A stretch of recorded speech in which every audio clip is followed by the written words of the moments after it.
after he died, we knew, so me and my dad every year would, like, since every year since I lived with him, so probably 18, probably even before that, we always did Christmas cards for the veterans in the nursing homes and the VAs.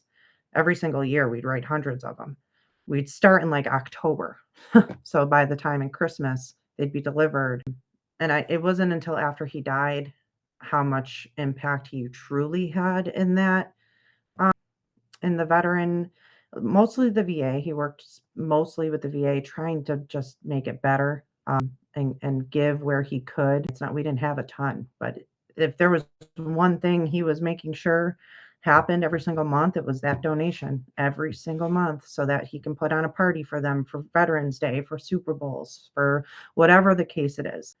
Um, but it wasn't until after he died that it kind of, he didn't do any of this for clout, like none of it, because we didn't know any of it until I mean, hundreds. You look on his Facebook page, thousands of people commenting on his page about his impact. And a lot of people say that about my dad, because he's never going to stop being talked about because of the impact he made. And the last couple years, probably the last year specifically, I'm like, how the hell am I going to live a life of that magnitude where he was just still a normal dude, you know?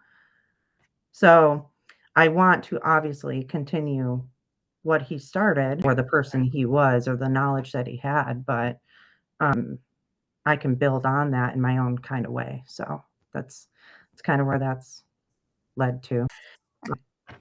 Didn't always love what he said with his political bullshit, but man, did I respect him. And that, like, that's more than anything you could ever want for your dad after he leaves, you know? It's a very long story and it's absolutely not relevant, but my dad had a really great sense of humor.